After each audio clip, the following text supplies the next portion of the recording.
Hello, internet, and welcome to the Sea Show. You suck at intros. Yes, I do. My name. Say hello, internet. It's not good at all. It's great. What are you talking about? I'm saying hello to the internet. You are horrible. I love you too, Nathan. I'll make sure. You're the reason this show hasn't taken off. I'll make sure I put a do not disturb. God. I'll make sure I put a do not disturb sign on our bedroom door tonight, and we can enjoy. I'm gonna hate fuck you tonight. You do know that, don't you? That's angry sex. That's what we always have. Come on. This will be extra angry. You think it was angry before? I've had extra angry before. We're going off topic. Hi, my name's Riddler, and angry sex. Yeah. Last time. Oh yeah, you did. Cause I remember visiting you in a hospital. Yeah. Ah. That's Liquid Nation, by the way. Yeah. Hi. This is Roxanne saying, "Why don't you go home to your wife? Better yet, I'll go home to your wife, and outside of the improvement, she won't notice any difference." And we also have our sound engineer, Ali, who might say something every now and then, but he's tired, so he might not say much. That silence was the sound of Ali. So, we're in Boston, Massachusetts, for Smackdown, April 12th. And we got JBL, Josh Matthews, and Michael Cole on commentary, as per usual. Man, I am so glad that JBL is now on permanent commentary for both Raw and SmackDown. Indeed. Yes. Oh, God, thank the Lord. Then Big E Langston comes out to the stage, and he has something to say. And he introduces the new world champion. And he does it similar to the way that Ricardo Rodriguez introduces Alberto Del Rio. And Dolph is accompanied by AJ Lee, and they all look to the stage, and Dolph thanks AJ, and he says ever since he debuted, he's been the most physically gifted athlete that this business has seen, and that is an understatement. People would walk past him in the back, and they knew that he was the future of this company, and this World Championship proves that the future is now. I'm sorry, Ziggler, but that World Championship's not worth a damn. It's not worth the price that they pay to house it in the back of someone's truck. It's not worth how much you pay to get your hair done. It's not worth a ticket for Raw. It's not worth your paycheck. It's those bags of popcorn you can get at cinemas at really expensive prices. It's not worth that. Cheap popcorn, it's not worth that. You know those dogs that you pick up off the street for free, and they've got fleas, and you kind of didn't want to pick them up, but you thought they were too cute to resist. It's not worth that. So I think you've taken it a little far. But... No, it's worth jack shit. Dolph says that everyone feels like they were part of it. He had 80,000 people chant his name in a match he wasn't even involved in. The next night on Raw, that amazingly insane crowd were watching him walk down that aisle and making history. WWE Universe would love to join in on this celebration, but the fact of the matter is that this title and the movement that made it his belongs to one person and one person only, and that's himself. He didn't win it. Is it just me, or does it kind of not work? Does Dolph Ziggler's character kind of not work with AJ? How she's the whole "it's all about me" type of character, and he's the "it's all about me" character as well. So whenever Ziggler goes, it's all about me, you kind of think AJ would be like, and me. But AJ's just become a wallflower, and it pisses me off. I think it's more that she's just attracted to the fact that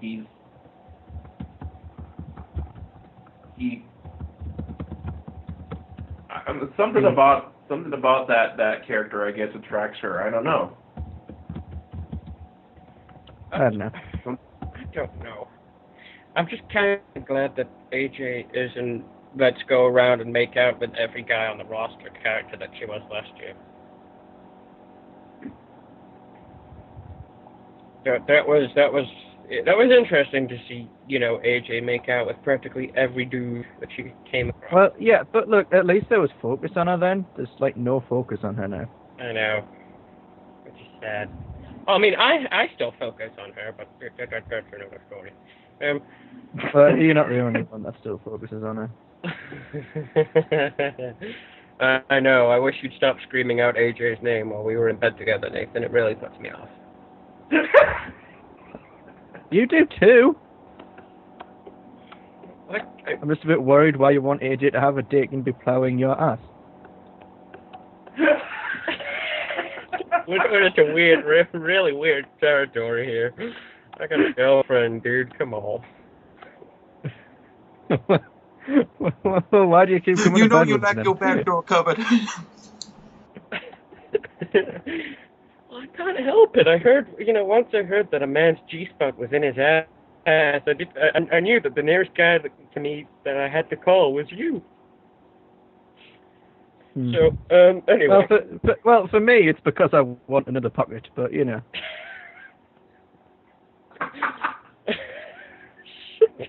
Now that we've gone horribly off topic. Gay porn, everybody.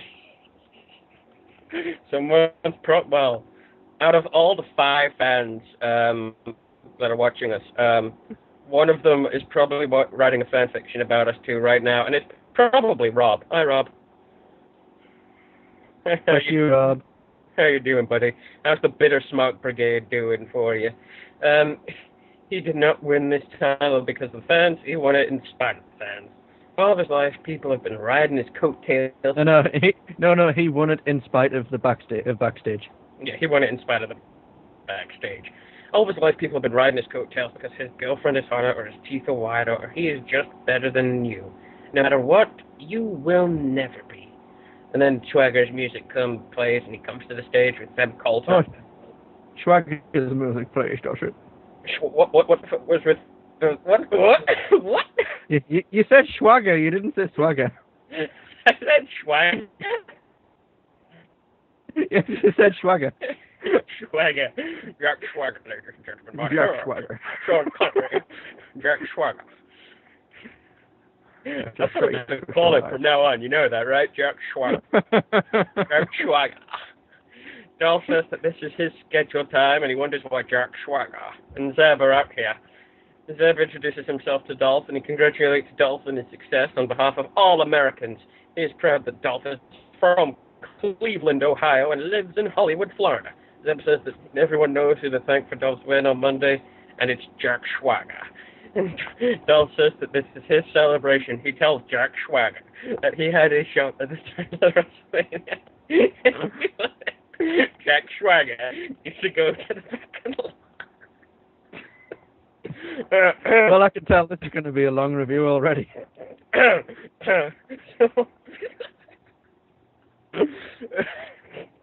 What the fuck have we drank before this review?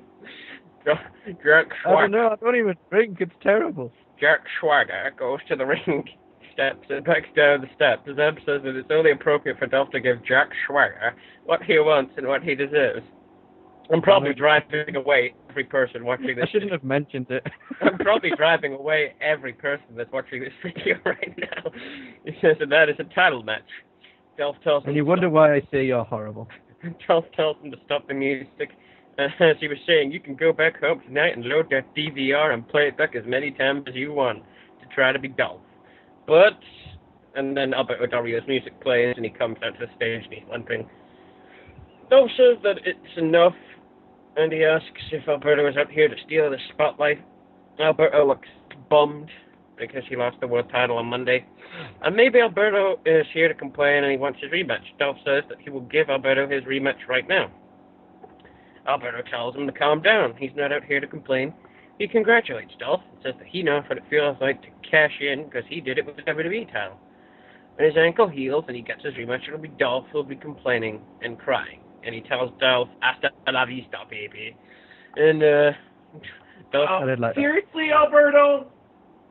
Did you really have to... I did like that. And, Dolph wants... No. I can't believe that you actually agreed to go with that line, Alberto. Why? Why not? Because the fans would like it?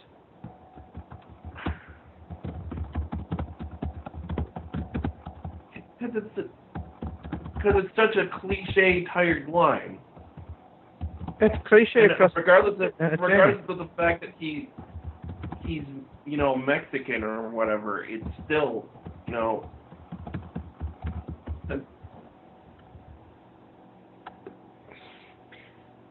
I wouldn't be embarrassed. I'm sorry. I wouldn't be embarrassed for a writer to come and say, "This is your line." I'm like, really? Hasta la vista, baby. This is what you're giving me? Fuck you. You know what I would say? I would say, okay, just a second, let me just check how big my paycheck is. Oh, yes, sir, anything you say, sir. Well, a minute, let me just say, you're giving me this much money? Whatever you say, boy. Just say this shit? Whatever. Look, I'll say whatever you want me to say. You're paying me this much weekly? You want me to say sucky $5? Yeah. Hell yeah. Money talks, man. And if money's saying, go out there and say hasta la vista, baby, money's going to make you say hasta la vista, baby. Dolph wants the music stopped. He says that we're losing track of what this is about. It's his night, and he's sick of being interrupted. And then comes out Chris Jericho. Yay! We got the fucking... I did like the setup for this, though. We got the Jerry Springer show coming out here. Jesus Christ. Chris tells Dolph to shut the hell up. He's been out here talking, and Chris congratulates him. Dolph's been babbling about his time, how good he looks, and about his crazy girlfriend. He gets everyone to start an AJ's crazy chant, and Dolph puts his hands over AJ's ears to protect her from the chants. And she starts screaming and stuff. Yeah. I want to see the crazy side of AJ a bit more. I do. I mean, and hey... It's been a while since she's actually done anything. Yeah, and you know what? If it makes AJ scream, calling her crazy, go for it. Yeah. Chris says that Dolph talking about being a sharp, but Y2J is the original show-off. He tells Dolph that it is time to stop talking and start rocking. He says that he went to Booker's office and he was given some interesting news for the Jerkaholics and Dolphins. Dolph, I'm loving that he's calling that should be what Dolph's fans are constantly referred as, the Dolphins. Yeah, I think that one's gonna stick. That's gonna stick, the Dolphins. Dolph's first match as the world champion is going to be against Y2J, and it'll be tonight on Smackdown. Dolph tells Ziggy Stardust. No, I think that's a misprint. Y2J there. Yeah, Jericho tells. What? That's a misprint. Jericho says that. Yeah. He tells Ziggy Stardust. How is that a misprint? Dolph wouldn't say that. Yeah, sorry, Ziggy Stardust. Yeah, Y2J tells Ziggy Stardust. How does Dolph look like? What? Ziggy Stardust? No, I'd say Chris Jericho first. Ziggy Stardust. I know it is Y2J, but yeah, wouldn't Y2J be more of a Ziggy Stardust than Dolph Ziggler? I think it's more of Jericho making fun of the name, Dolph Ziggler's name. Meh. Anyway, ever be the same again. And we go to commercial, and D. Brian Kane walks it back, and we get fucking surprise. And once again, we get the same match we had last on Raw. Surprise of fucking surprises. It's the primetime jobbers versus D. Brian Kane, and if you saw this match on Raw, you saw it on SmackDown. If you saw it on SmackDown, you saw it on Raw. Well, I will say, actually, in this case, yeah, they had this match on SmackDown first, and then they had it again on Raw. So just like they did with the Big Show Randy Orton Sheamus match. Yeah, D. Brian Kane win. After the match, the Shield comes out, appear on the Titantron, and they applaud. Well, they don't come out; they appear on the Titantron, and they applaud the performance by the tag team champions. And Dean says standing next to his brother on Monday must have been good for Kane. He says that they hope that they did not consider what the Shield did as a sign of weakness. They were waiting for the right moment to strike. They did not back down. Roman says that the Shield does not back down, and they do not run from a fight. And they tell Bryan and Kane to believe in the Shield. And Kane might not believe in the Shield, but he believes in forcing fire from the ring posts. We go to commercial. And they're still showing stills of WrestleMania. And we see... Why did they show stills? I don't know. Look, you want them to buy the pay-per-view. Don't be a tight bastard, okay? And then we see Santino Marella versus Wade Barrett in a non-title match. Wow.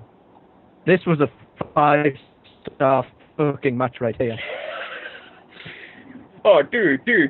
Fucking Shawn Michaels Taker got nothing on it. Nothing. This is match of the year right here. CM Punk Taker, fucking dead in the water. Santino Marella versus Wade Barrett is where it's at. Fucking bullhammer 3 count. We go to commercial. We're back, and Booker and Teddy are in the locker room, and they're talking about Booker T's experience at the Hall of Fame.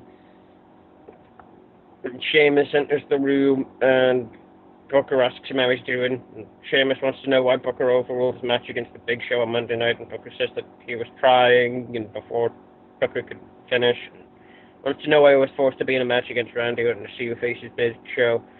And he says, we know that Show would have taken advantage of the situation, and Orton enters. He wants to know why Booker put both of them in the same room, and Teddy interrupts, and he says that it was Booker's idea, and we all make mistakes, and he tells Randy not to blame him. And Orton says there's a way to make it right.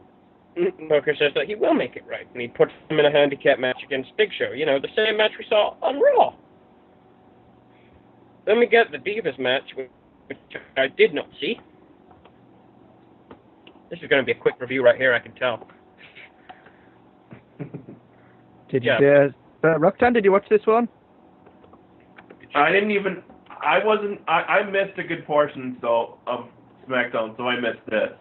And I would have missed it anyway. Okay. No, you didn't watch it, shut the fuck up. Shut the fuck up. Did you watch it, Nathan? No. Let's move on. So, we're back, and you're ready to play the game? Because Triple H makes even if I hadn't missed the first a portion of SmackDown, I still wouldn't have watched it. Triple H makes his return to SmackDown. Nikki Bella won. Fucking Bella's winning anything. Who cares? Triple H makes his return to SmackDown, and he says that he told everyone that the ass kicker is back. Now, I'm sorry. Out of all your titles, the King of Kings, the Game, the Cerebral Assassin, the ass kicker. It doesn't sound as fun, Cheetahs. No, the Cerebral Assassin's my favorite. Yeah, Cerebral Assassin's my favorite too. The ass kicker. Did you just run out of ideas, Triple H? Did you do? I remember when he used to call himself the greatest wrestler alive today. Greatest wrestler alive today. The diamond in this business, he used to call himself as well. But no, the ass kicker. He told Brock that they weren't going to wrestle or fight, they were going to war. They went to war, and Paul Heyman can make any excuse, and the 3MP make their way onto stage to commit career suicide again. And Slater tells Hunter to wait a minute, shut up, and listen up, because you don't want to make Heath Slater mad. Don't make me mad. He says apparently around here you have to drop one of the big dogs to get noticed. And he says, what bigger dog is there than Triple H? He says, if Hunter makes sense at least. He says, if Hunter thought that battle with Brock was bad, he hadn't seen nothing that night. I've got a terrible Heath Slater impression. He circled the ring, and Hunter's ready for wow, it's like Heath Slater's in the room with us right now. Don't make me mad! They circled the ring, and, well, thank you, Nathan, for complimenting my terrible, terrible impression. I didn't know it was that good. Damn, I need to go into the business. So they get on the apron, and then the Shield's music plays, and the Shield come out and attack 3MB. Are the Shield just like the trolls of the WWE now, which can attack everyone and anyone? Well, I think it was more the fact that, 3MB were trying to do what the Shield does, and the Shield were kind of pissed at that. It's like, well, just yeah, I could do it. Yeah. Yeah. More of, you guys are fucking jokes. Just stop it. Yeah. The Shield get on the apron, and Rollins teases entering the ring. Kane and Daniel Bryan come to the ring, and the Shield decide to wait to fight another day. And Teddy and Booker in the office, and Booker's browbeating Teddy. The Big Show enters. Teddy finds a way to escape.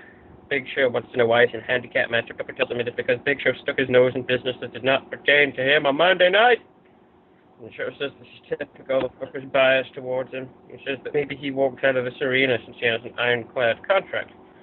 Booker says that he's tired. And this is about where I tune in, and I actually like this little bit that Booker said. And, I mean, this may have been written for him, but I liked it.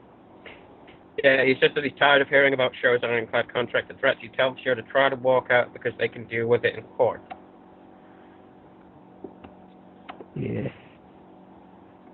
But it's kind of like, well, you've got an ironclad contract, but that doesn't mean I can't stop doing shit to you. That means I can, put you in really unfair matches all the fucking time. And we get the I'm sure our lawyers will make sure that you fulfill your contractual obligations as well. Yeah, and then we get the handicap match we saw on Raw, except it ended with counter. That's the only difference. He got a commercial. We're back, and Randy and Sheamus talk about getting revenge on show. Renee Young asks for comments, but Orton leaves. Renee points out that it took 2 people to put down the giant, and Sheamus says that revenge felt sweet. He says that he's been WWE for a few years, and it doesn't matter how big or strong you are. All that matters is your heart. Ooh, ooh, ooh. Oh, sorry. I just had a... Shit. Had a burst of laughter there, and how hilarious that was, Sheamus. And then Mark Henry attacks Sheamus and tells everyone, that's what he does! Same thing he did on Raw. Antonio Cesaro versus Kofi Kingston in a non-title match. This was really Raw if you missed it, the show. It's literally like we are. Well, it was more like this. This was Raw before Raw. This was Raw before Raw aired. This was the Raw before Raw. Okay, this is what this whole show was. The Raw before Raw, except the Dolph Ziggler, except the last match. This was the Raw before Raw. This is the quickest SmackDown review we've ever fucking done. If you want to watch SmackDown, go watch this week's Raw. Okay. So we're back with the Raw rebound. Oh my God! Talk about Raw. Yeah, well, by the way, Kofi Kingston won, which is the reason he got a title shot on Raw. Yeah. The golden curtain comes up on stage, and it means it's time for Fandango, and... What is the name of that chick that he comes out with? Who is that? Don't know. Apparently it's Sue? Sue... They dance to the ring, and they join the announce team for the main event. And then we get Shenanigans, the match. Yep. But that's basically it. Shenanigans, the match. The only reason Dolph Ziggler won this match is because there was constant interference by AJ, Biggie, or Fandango. Only reason Ziggler won. Pretty much. It was a good match because... It's a good match! I mean, it's fucking Jericho and Ziggler. Jericho and Ziggler, fucking good match, but it was Shenanigans, the match. Honestly, you could have skipped this SmackDown, or you could have watched this you could have skipped this SmackDown and watched Raw, and you'd have seen what you missed, except the main event. Or you could have watched this SmackDown, got the main event, and then seen what you missed on Raw. Because honestly, the 2 shows were pretty much exactly the same, except SmackDown was a little bit more boring. Yeah. Why is Raw 3 hours? I don't know. Actually, here's the sad thing, is that actually it's not really, it's not even close to 3 hours. It's only like 2 hours and 10 minutes. So it's basically 2 hours and then an hour of fucking commercials. Yeah, it is actually just like a 2-hour, 10-minute show. The rest is commercials. You know, other shows that are like there's shows out there that are like an hour. They have an hour, you know, but the show itself is actually 45 minutes. You know, that makes sense. That makes sense for him to give an hour block. But for Raw to get a 3-hour block when it's only 2 hours and 10 minutes, they need to start showing at least a 2 hour and 30-minute program. At least. At least. Well, they need to start actually, you know, doing a good show as well. So. And that too. Yeah, that'd be nice. And then maybe they can put a little bit more effort in SmackDown. No, a lot. If you're gonna have a show that is as long as that is almost as long as a Lord of the Rings movie every week, you gotta be able to write it. Gotta be able to do good. Yeah. You're not doing good at all. So that was probably the quickest SmackDown review we've ever done. How long was that out of? By the way, did you actually go over what happened at the end? Because I don't think you did. Do we need to? Well. Okay, hold on. Fandango gets to the apron and Jericho hits a springboard dropkick for a near fall. Langston hits Jericho from behind. I meant like after the match. After the match. After the match, Jericho with a clothesline to Ziggler. Jericho hits the enziguri to Langston, and Fandango distracts Jericho, and Ziggler hits the zigzag. Langston hits the big ending, and then Ziggler and his entourage leave. Then Fandango enters and dances before kicking and punching Jericho. He wags his finger at Jericho and then dances some more as he leaps to the turnbuckles for the Fandango Bama Jam. What? Fandango Bama Jam. Who came up with that? I like it. The Fandango, it's probably pronounced weirdly. Bama Jam. Bama Jam. And then we go to credits. That was Jericho's last match for a while. Yep. Happy birthday, Jericho. So, that was probably the shortest SmackDown review we ever did. We may as well have just said, hey, this is the C Show. This is our SmackDown review. We found a new funny way of saying Jack Schwager. So, also, if you watch Raw, you basically watch SmackDown. Enjoy. Goodbye.